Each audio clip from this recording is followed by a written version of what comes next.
Hi class, we continue our study in chapter 12 talking about circles and other conic sections by moving into section 12.4, which is about additional angle measures and segment lengths. So we have two objectives in this section.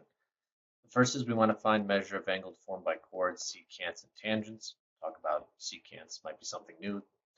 And the second thing is we want to find the lengths of segments associated with circles. So we'll start with the theorem. This is the angle measure, lines intersecting inside a circle. All right, so the measure of an angle formed by two lines that intersect inside a circle. All right, so like this measure here, it's formed by this line intersecting this line, right, is half the sum of the measures of the intercepted arc. So whatever the measure of this angle is, plus the measure of angle this is, 1/2 of it. And notice that this does not fall in the center of the circle, and that's okay. That's okay as long as you have two lines and you have these inscribed arcs here, intercepted arcs, excuse me. All right, so another one, the measure of an angle formed by two lines that intersect outside a circle. All right, so like the measure of this angle outside here, like this, right, is half the difference of the measure of the intercepted arc. So it's always, you take the larger intercepted arc, you subtract the value of the intercepted arc, whatever that is, you get 1/2 of it. All right, so basically, if you're inside, you add the two arcs and take 1/2. If your angle is outside, you subtract the two arcs and take 1/2. All right, a definition. A secant is a line that intersects a circle at 2 points. So this is called a secant line. All right, it's just a line that intersects a circle here and here. That's it. All right, let's do an example.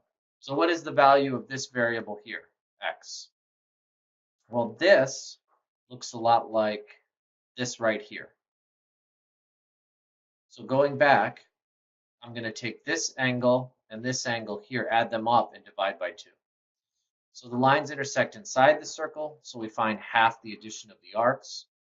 So the measure of that angle x is equal to 1/2 46 plus 90, which gives me 136 degrees. So the measure of that angle x right there is 68 degrees.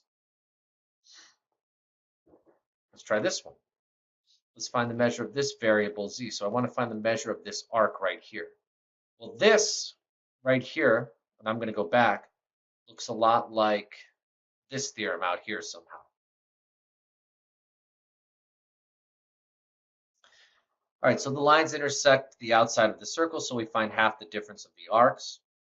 So this measure angle out here is equal to 1/2 95 minus whatever this z is. So what I do first is multiply each side by 2. I move the z over and then subtract the 40. So this measure of this arc here is 95 minus 40, or just 55 degrees. All right, let's do a word problem, a little bit harder one. A satellite in a geostationary orbit above Earth, so here's where the satellite is, above Earth's equator, so here's the equator, right? I'm not saying the equator goes, the radius or the diameter is AB, I'm not saying that, okay? All right, has a viewing angle of Earth formed by the tangents to the equator, right? So the viewing angle here from the satellite is about 17.5 degrees. What is the measure of the arc of Earth that is viewed from the satellite? So what is the measure of arc AB is what I'm asking. All right, so we know the sum of the measures of the arcs AB and AEB here is 360 degrees. So let's just let the measure of arc AB, just this arc here, be x degrees. What that then means is the measure of arc AEB is 360 degrees minus x, right? So we're going to ultimately get there. So let me work backwards. So I have 17.5 degrees is equal to 1/2 the measure of AEB minus the measure of AB. Well, AEB is 360 degrees minus x, and then I have to minus another AB, which is x. So cleaning this up, minus x gets me minus 2x. So 17.5 is equal to 1/2 times 360 minus 2x. I'll distribute the 1/2. I get get 17.5 degrees is equal to 180 degrees minus x. Or adding the x over, subtracting the 17.5, the measure of this arc right here from A to B is 162.5 degrees.